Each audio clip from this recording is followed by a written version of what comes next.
Hi, I'm Gianluca Fiorelli and welcome back to the third session.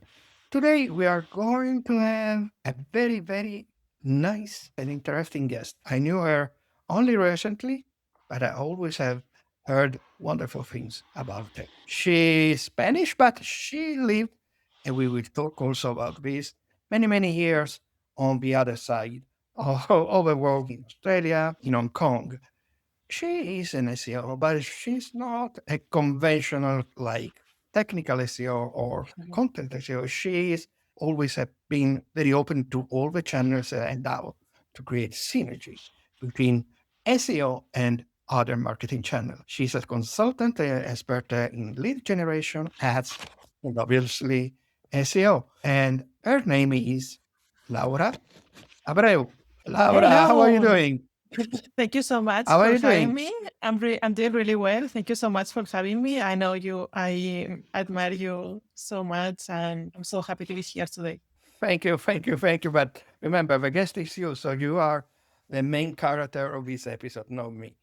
And just for curiosity for all our guests, before we started, we were talking and sharing our something we have in common, which is not SEO at all related, but it's our cat because you have a British short hair and I have a British short hair, and we discovered that British short hair have a very peculiar behavior, so they love plastic and egg and so on. Yes.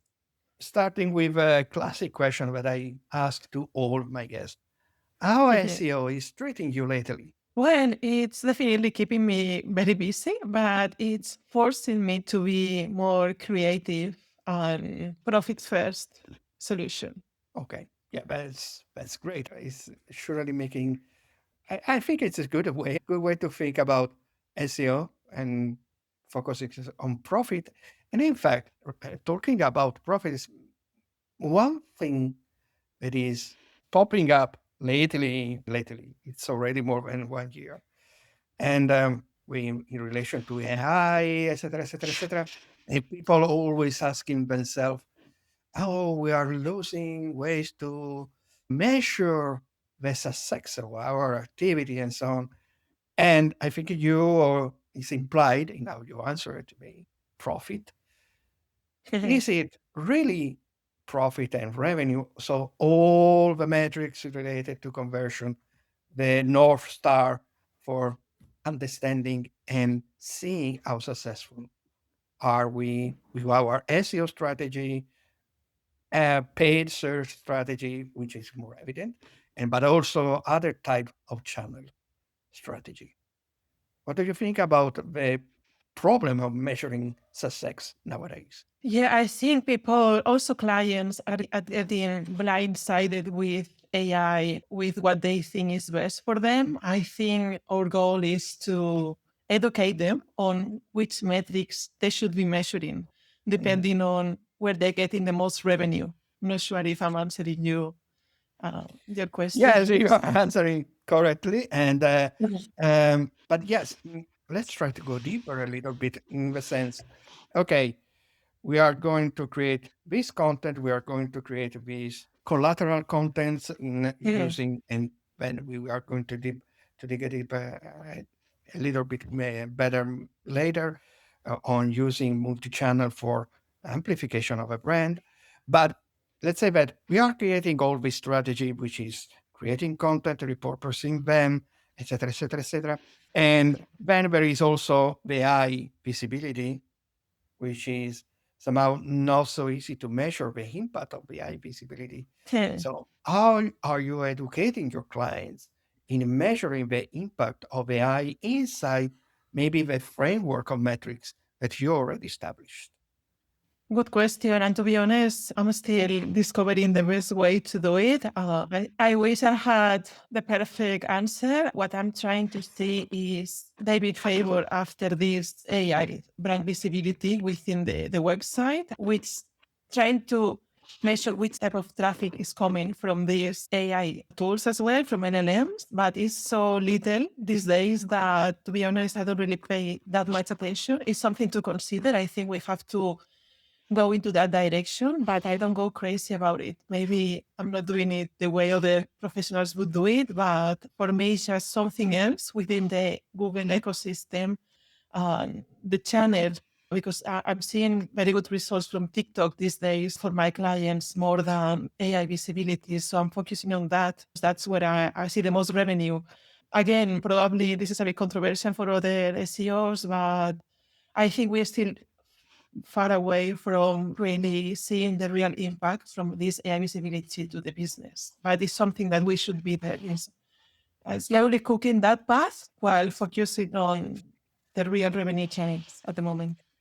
I think it's a safer way to see at things. Obviously, we all know all the studies are telling us, but it's just as easy as opening Google Analytics and see how much traffic and how much conversion is bringing that traffic from AI when AI is tracked, because sometimes it's not even tracked easily.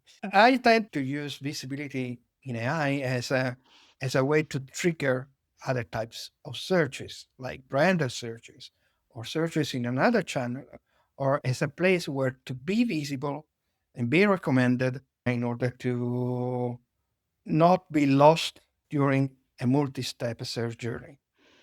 So For example, I want to say tell something. me, For example, today I saw that on X that ChatGPT was using ads from Google Ads on oh the yes, searches. So when you see which type of traffic is coming from ChatGPT, you see this UTM with the URL that's clearly coming from a campaign from Google Ads. So it sounds like they're playing some sort of games that we don't really know about. I mean, we can guess what they're trying to do, right? Before launching the ChatGPT ads. So yeah, that's why I'm a bit skeptical, if that's the word, to be too serious about those metrics when I'm seeing that they are actually using ads as no channel for yeah. And let's talk about that because you also do paid search. And recently, Aleida, our common friend Aleida Solis, Mhm. presented a study she did and with data from SimilarWeb and telling us that, hey, maybe we should rethink the fact that maybe it's not really only AI overview stealing our clicks, but ads. Mhm. As someone who is also doing paid ads, paid advertisement, paid search, how big was the impact of the new design Google choose for showing ads in the search results page? Because before it was a classic ad, textual ad with promotional ads or something like this. Now it's just this first promoted the search something, and then the ads are substantially identical to organic search snippet, and then there is these little close ads or open see Yeah. more ads. From your perspective, you Mhm. see an increase in click through rate on the ads of your clients thanks to this change? Yes. Yes, I've definitely seen an increase, but we cannot really tell if that's for this reason. I like to have data before jumping into any conclusion, but definitely we've seen more clicks. And I think the way to beat AI searches, if you are unsure, if you're still not showing, is through ads. I think more SEOs that are not showing on NLMs should be doing ads, especially for what we've been seeing this morning. If ChatGPT is using ads, we should be doing more. And yes, I've seen definitely more clicks, but no more conversions. So I've seen more clicks, but the click through rate have dropped. So it doesn't really mean that we get those qualified clicks as we used to before. So Ah, I so can guess maybe it's for the this clicks reason. are growing because people is confused and think it's organic Yeah. instead of paid. And yes, the click-through rate from ads are usually higher intent than the classic click to a search Yeah, but they're not organic converting snippet. us as well as if it's become Interesting the to case. know. And that's why the click-through rate is dropping. So it's not really good news for us, but definitely I see more people coming through It surely recently. is good news for Google because that can explain why Google is saying that the ads revenue for Google is growing because more people clicking and more people moving from one search to another search in the same search session. So exposed to more ads. It's somehow, as we say in Spanish, la cuadratura del cerchio. So it's really a way to explain why Google is increasing search session and increasing ads revenue for them. I Well, would say it's more expensive than before to run ads on Google. That's why I'm a big fan of running ads on Meta and other platforms as well. cool. And you were saying before you were praising me, but I'm totally lost when it comes to paid search. I was doing some paid search in the very beginning of my career, but when I decided that I wanted to be very, very good in one thing only, and I don't have too much time to be so good as I want, I pretend to be myself. So, for instance, I also stopped to do link building many, many years ago, for instance, for this same reason. When you are creating a strategy for a paid search, let's say a paid marketing strategy, how do you balance choosing the different channels? So, for instance, it's more about traffic, it's more about potential conversion, it's more about a higher, let's say, marketing decision. Let's say my clients, yes, they do also search on Google, but they are more active and more proactive also to eventually click on ads, let's say in TikTok or Instagram or Facebook. So when you orchestrate your strategy for a client, how do you decide which channel to choose? That's a very good question, and that's what I enjoy doing the most. That's why my name is Laura Strategy. So the reason why I do SEO and ads is because I try to focus on giving solutions. That's what really allowed me to work in Hong Kong and Australia because I like to be profitable for the company and for my client, right? So the first thing I do is I go to Search Console and see for which keywords they're already ranking, see if this matches with the best sellers, if we're talking about e-commerce, the bestseller products, the bestseller service, if they're already getting enough traffic for that. And the reason why I do both is because if I identify that for a keyword they are not ranking and it's important for them to convert and that's where they want to focus on, I then run ads. But then before running ads, I always like to, I study marketing. So I come from a very traditional marketing background, which is, okay, what's the customer journey? What's the buyer persona? And so age, which social media channels they use. Do they go on Google to search for this tag? Because I do believe on running brand campaigns on Google, but usually you get more profitability through Meta, through Pinterest ad. So if it's for a woman, for example, on her 50s, selling yoga clothes, you maybe want to run Pinterest. So my approach is okay, what's the current traffic on the website? The first thing is I go on Search Console, I analyze, and then I speak with with the CEOs. What's your goal? Because they cannot just want to be profitable for any product. Do you have any priorities? I always start with the best-selling products because once they land through these best-selling products, then they discover the rest. And then depending on the product, I decide based on the age of the customer. So 30 to 50s, I always run Meta. If I'm unsure, I run a few campaigns at the same time. I run A/B testings and see which platforms are more beneficial for them. But yeah, the strategy is around the customer persona, the target audience you have, and the behavior. And then you go from there. You always analyze the age. Usually they have from their own clients. Okay, what's the age gap? And so you prepare and you start testing and you start testing different visuals, different copies. Yeah. And one thing that is not really user of this platform out of Google. And so this question is coming from Gianluca, the user. I noticed, for instance, that it's not real advertisement, but it's a sort of branded content. Imagine this sort of short video on Instagram or short reels on TikTok, where a brand, which independently can be a big brand, but also a very small brand, is able to catch my attention using themselves or one specific person as it was the face of the brand and presenting things in a very plain English way, in a very easy way. How much this kind of mix between content creator strategy and classic marketing, so selling you a product without selling you a product is becoming a new norm. And now it can be combined with your content strategy as an SEO because we see it, all these channels are super hyper connected. How you in this evolution, and how would you recommend to start moving into this direction?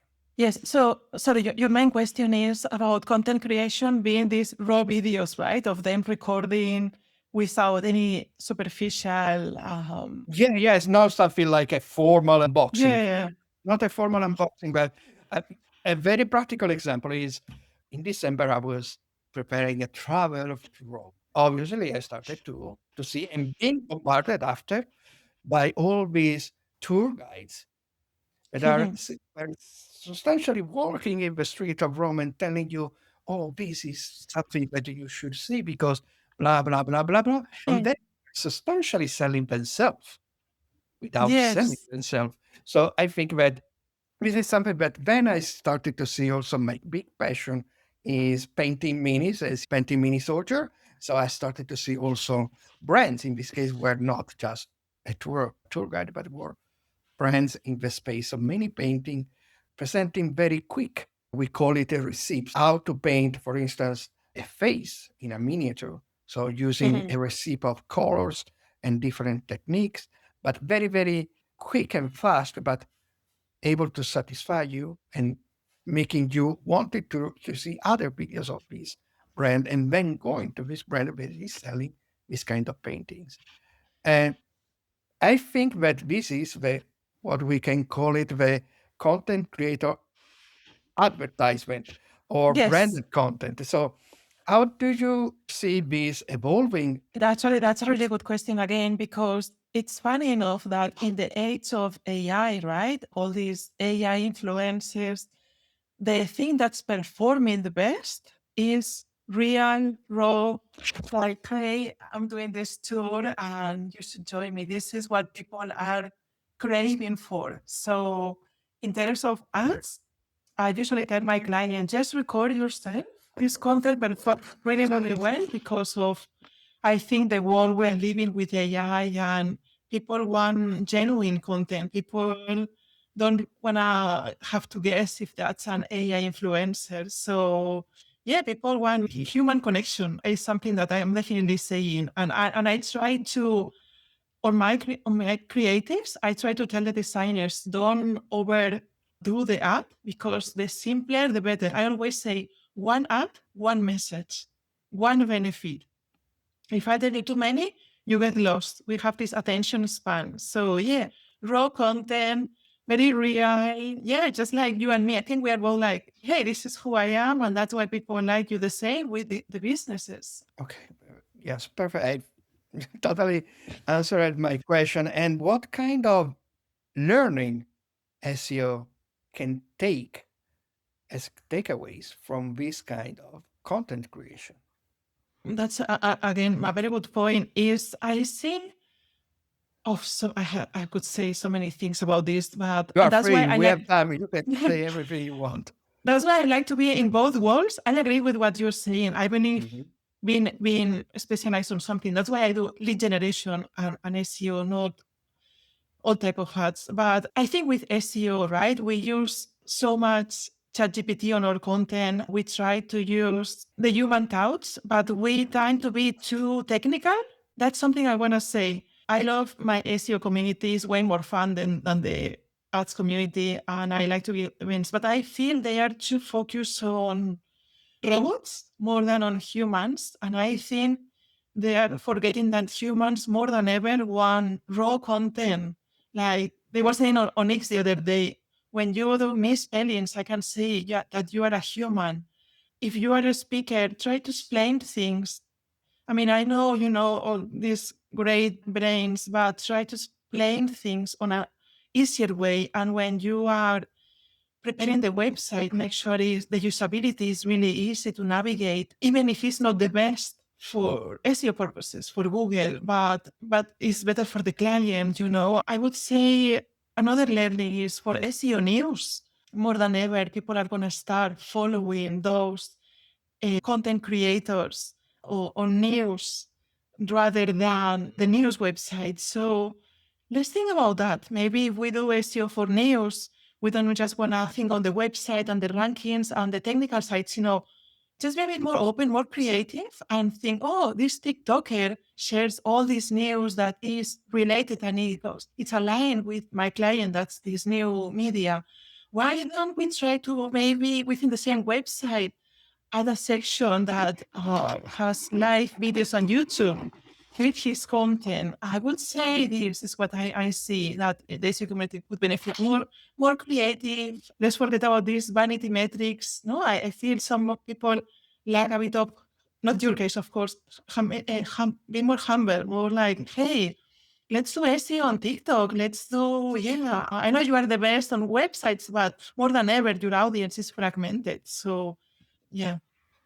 And talking about user and fragmentation of a customer journey, let's say, what kind of differences, for instance, in the same, let's call it buyer persona, how change the behavior of this persona depending on the surface where they are performing the search? Because, for instance, I take myself as an example. I'm very much specializing in creating all this strategy in content, which is able to target all the customer journey. And because I'm an SEO, at first I was really focusing on the site. But I started to say, I know, because it was Gianluca, you are the first one saying that the SEO middle is touching all the channels, not just inside Google. And even inside Google, there is the video boxes, there is the shorts, there is the Twitter, there is everything, all these kind of search feature presenting also, for instance, reels from TikTok, etc., or Instagram, the business one, are presented in search. And I'll say, no, okay, so how can we create, let's say, our website is the own of our content strategy, but how can we repurpose our content? But the problem is I needed to start learning or relearning or to understand better with different behavior of the same person. I'm not the same when I search on Google or when I search on Gemini or ChatGPT than when I'm searching without searching on social media. So what kind of changes in behavior, how will you guide, let's say, an SEO to understand the change of his behavior? Yes, so for the content strategy for social media, you always have to think that when people are on social media, usually they are when they're on the sofa, right? On a relaxing mood. Let's say if now that I'm on my working hours, I go on my laptop, on my desktop, my search intent is going to be more rational, business oriented, more serious. But when I'm on social media, probably I'm going to use more relaxed topics like traveling, places to visit in Rome. So probably I'm going to be less conversational. I'm going to be more places, restaurants in Rome on TikTok. And then you need to see it showing you with more views. You also have these tools for the creators studio that you can see which reels are doing best. So you can see the content. Usually very small content, use emojis. Understanding what type of emojis is a big part of social media content strategy, believe it or not for the search, obviously it's not for SEO, but if you want to get more click-through rate, using some emojis on the title, making sure the title is, for example, for one of my clients, I had La Mejor Marisquería de Mhm. Barcelona. So you want to create this format, and then that's it. You want to be very simple because people are not really, imagine yourself, right? Friday night on the sofa, you don't really have, your brain is already exhausted from the week. So you want to send very light content, fun. For example, for one of my restaurant clients, I say, oh, in Spanish, we say, no puedes gustar a todo el mundo, no eres un plato de croquetas, no? Something like that, be fun, be more sassy, but then use the value for the SEO. Make sure the right terms are showing there because SEO in social media is a huge part, especially now that Google is showing Instagram on the search results and TikTok more than ever. And I think the path is going to go that way. Interesting. And as someone who also come from classic marketing before internet, especially for, I know that, I think you know that I work on television before starting doing internet jobs. I have a question which is, let's say that how can brand really talk with a language of a customer without sounding creepy or totally disconnected? Not because sometimes you see these brands that especially try to imitate the language, the jargon, for instance, of a Z generation. And they sound so creepy. They sound so like you were saying, like an AI bot, which really looks like a human, but you know that he's not a human. So this uncanny valley between generations. So when you are dealing with clients that target a specific generation or a specific persona, which has its own slang, its own way of talking, what kind of suggestion in the tone of voice of the brand in order to talk with them without sounding the boomers who tries to talk like the sun, or but anyway, in your own voice, but being relatable for these audience. What kind of recommendation do you give to your clients in this sense? That's one of the pillars of the strategy. So when you create a whole path, right, of okay, which social media channels my audience is consuming, the second most important thing is the tone. What's the tone? And then stick to that and be consistent. It's one of the big apuestas we say in Spanish. It's one of the big things you have to bid, right? You have to bid on that. How do you decide this? You analyze the market. I come from a very traditional marketing strategy. So you analyze, okay, what are your competitors doing? What's the tone? How can you differentiate from them? And always be a bit more authentic. And then if you have someone writing those texts, ideally, make sure the age is related to that. Those people don't have someone, as you said, a woman writing for the Gen Z. I will be very careful with that and don't try to be too funny. It's like our personalities. I think we are both very who we are, and that's why we like to like, hey, this is Laura. You're like, this is who I am. I'm not gonna change if I'm talking to someone with different background from me. So the same, I would say, don't be too risky. If you are unsure, don't be too risky. For example, Ryanair has a very risky content strategy on social media. I don't know if you've seen their jokes. It works for them, for the British market, because the humor is very dry and sarcastic, as the British people, and I love that sense of humor. But when they translate that to Spanish, it sounds a bit aggressive. So I would say don't translate. Translations are not just translating the word, but the context, right? So in Spanish, we don't have this dry humor. It can be offensive. So I would say adjust that content for each market. Do a study your competitors before, and bid on one communicate tone and stick to that. It's all I can say, and just go from there. Don't try to be something that you are not, like in personalities, right? You were talking about doing it your correctly the competitive analysis. And here comes something that maybe I know that I tend to not be really in the on the line of what many people says, but okay, I do the competitive analysis and I see how the competitors are attacking the same target that I want to attack and want to target, obviously. But a mistake I see many times is substantially copying as it was, okay, I go with the consensus. So if my competitor do this, I would need to do also this that they are doing. So in classic SEO, this is a problem because obviously it's like when it was the golden age of blog posting for travel, for instance, and all the travel websites were substantially writing the same thing with the same tone of voice without any real differentiation. And could be also the same on social media. If I see these brands are really successful using this tone of voice and proposition, I do the same.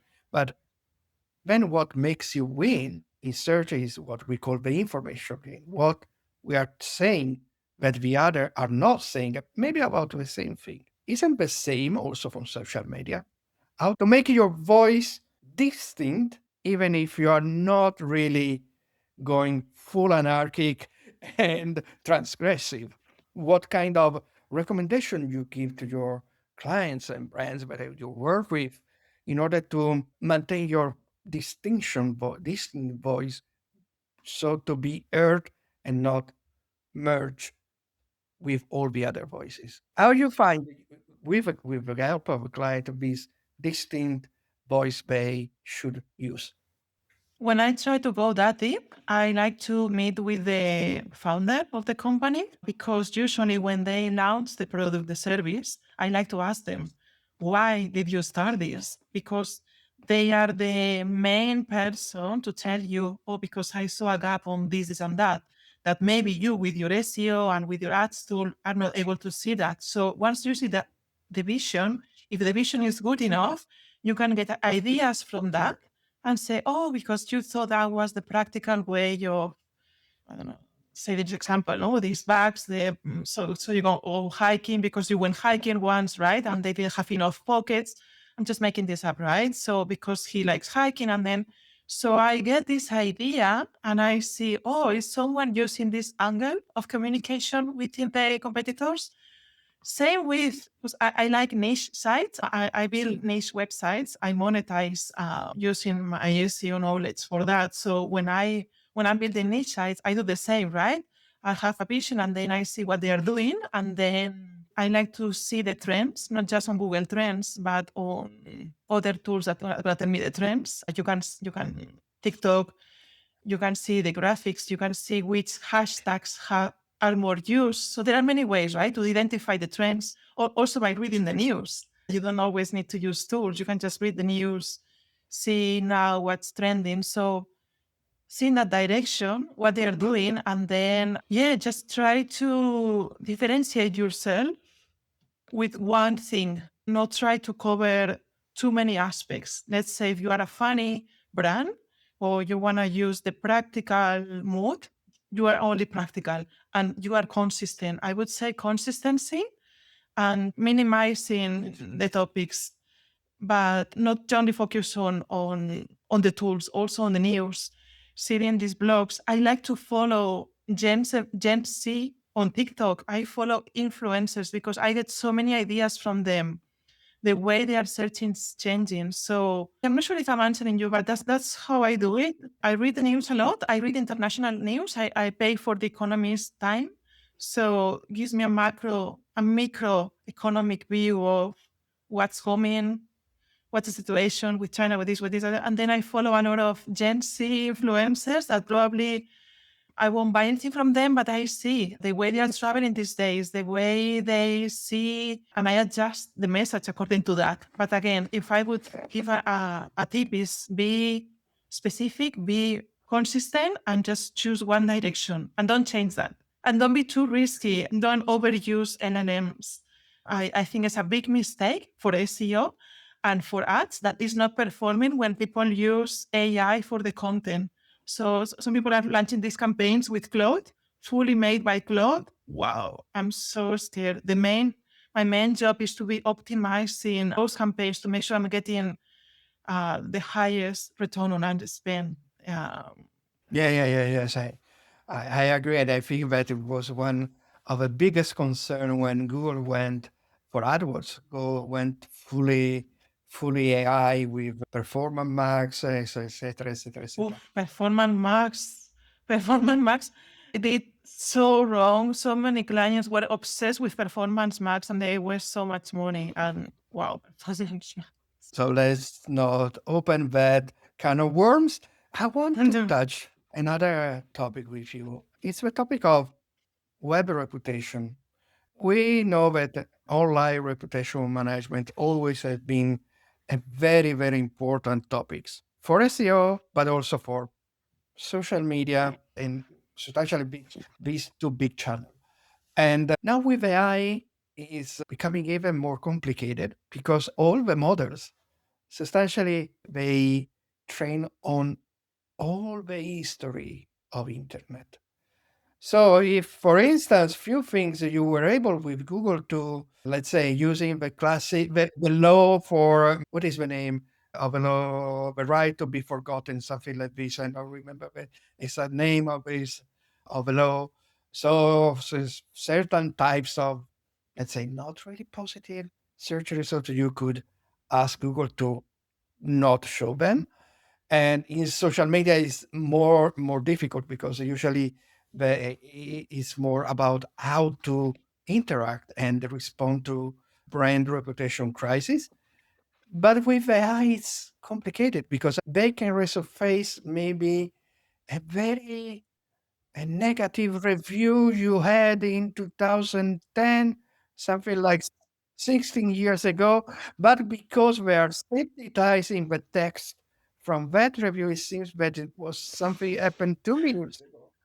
Considering the type of client you have, how do you deal with this kind of terrifying perspective? Yes. It reminds me of, Facebook memories that shows you 12 years ago you were with this ex, or you post this and you are like, no, I don't need to know this, and then ruins your whole day. Yeah, So yes. it's sort of a similar thing. Or you were this tiny and now you are more fat and you're like, oh, I think, and I have the answer for this. I think that the answer for this is digital PR is going to be more important than ever. And that's why I want to slowly promote the trending campaigns via Leida, no? The newsletter. I think digital PR is more important than ever to try to compensate for this terrible crawling that LLM is doing with your whole, the whole story online with whatever. We don't even know what's in there, right? And maybe that review. So I'm preparing more digital PR campaigns. I mean, I didn't have any of these bad review coming from 10 years ago, but I'm still preparing instant PR campaigns to save or brand.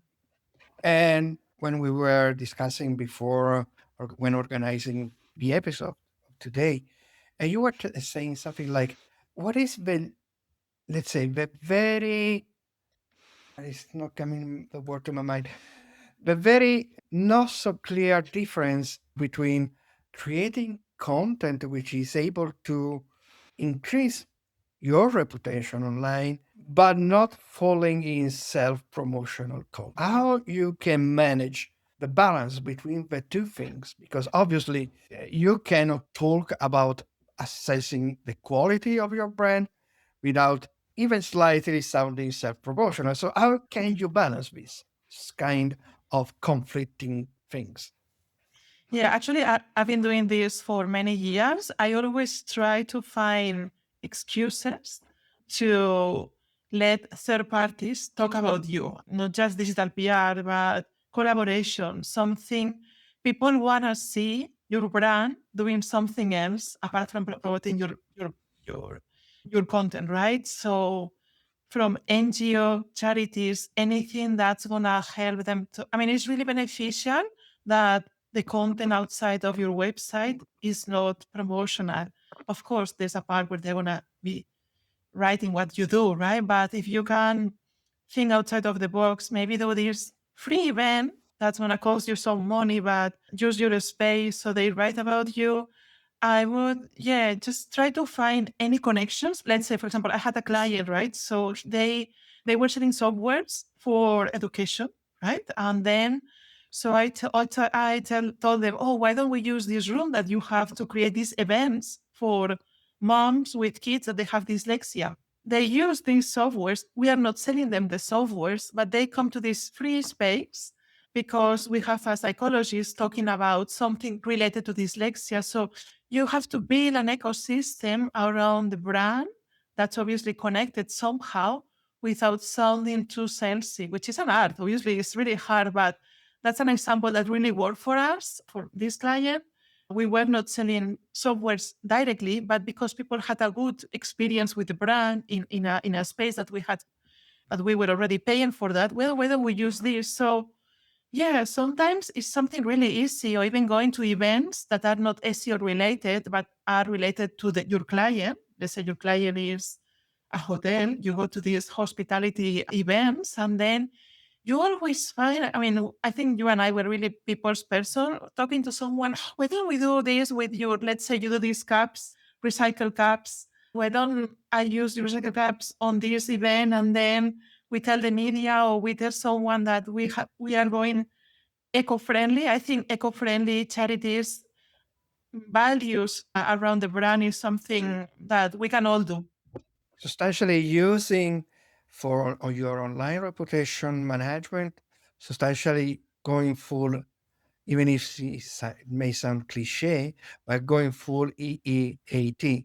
So creating things that are practical application of the values that you talk of in your about website, about creating your website into practical things, tangible things that resonate as new content online and offline, because sometimes they can resonate very well offline. And when you, this is maybe the real secret of of a successful, for instance, digital PR campaign, is not only the fact that it can become viral on internet, but it can be so successful that traditional media talks about it, about the digital campaign, because that is a part that is fantastic because it's the price for a single stupid 30-second advertisement on TV, and I know it very well. It's very, very expensive. So ending up into, I don't know, in a morning show with your digital campaign or in a radio show. Radio is super powerful, I think. And it's very under considered by internet, by business in terms of amplification also on the web. That is, when you reach with a digital PR campaign, that kind of success, that really is a successful digital PR. I think when digital PR is becoming PR, just without even the digital inside, because of all this connection between off and on. Okay, let's stop talking about marketing. Let's start talking about you. In the beginning, I was saying that I mean, you're in Barcelona, right? Yes, Or, right now in but Barcelona. you lived many, many years on the other side of the world. And I know because I also follow you on all the possible social media. And you are Thank you. you have very fond memories of Australia and Hong Kong. And I mean, you are still quite young. Maybe it would be difficult for a person of my age to say, okay, let's go, let's take and go 1 year working outside, but obviously because family or et cetera, et cetera, et cetera. But let's say, would you suggest or recommend to all the young marketer generation, as you when you are in university in Europe, it's common via Erasmus. Yes. Also, why don't you take 1 year and do nomad if you are even or remote working, but move from your the safety of your country and go living at least 6 months outside? Would you suggest something like this? What would be the advantage? What people could learn from this kind of experience? What did you learn from this kind Well, of experiences? I could be another hour just talking about this. First thing I want to say, you don't need to go that far. You can go to Italy, which is an amazing country. And Oh, yes. as I as I was this summer in Sicily for 2 weeks, and just leave the way you see things behind and just embrace what you are seeing, right? The way they relate their culture. It's so beautiful. I think I'm very positive about the world we live in. Of course, there are so many disasters happening, but yeah, just connecting with people, I think is amazing. And I think is you can learn so much from everyone. I would say that only do it if you really want to do it. Because, for example, my sister, she doesn't really like traveling as much. I would say if you have this fire within you, like I had when I finished uni, do it and see what the world has to offer. I think if you go with make sure you are profitable, I would say. That's why I became very competitive on what I do. That's why I embrace PPC and SEO, because you need to make sure that what they're paying for your seat, the company, you need to bring back 3 times to them. That's why I always that's why I always keep on studying, and I focused so much on revenue. That's why I went into ads as well, not just SEO. But yeah, I've met so many friends. Yeah, I would say do it, do it. Just make sure you have a plan. Don't go without money because it can be very hard. I had my first My first place where I live was London. I went there with only 1,000 euros, and oh my God, I was almost homeless. I had a house, but it was in a bit of a difficult area. So probably I was too brave. Yeah, but in Australia it was different. I got a job there and I was doing SEO and PPC. So I would say do your research, but just go and make sure you have something to offer. You need to be really good at something. I would say don't be very good at many things. So yeah, Oh that's yeah, my know the things and then specialize and then sell yourself so to be a good asset for any company or any agency in this case. Because I think Hong Kong, I think you agree with me, Mm. would be like flying and spending 1 year in Mars. It's completely different. Yes. I used to It's say completely this. I used to say this. I think I'm in a different planet. Yes. because it's a completely different culture. But so it's a way to challenge yourself, and it's a way also to learn how you are really yourself.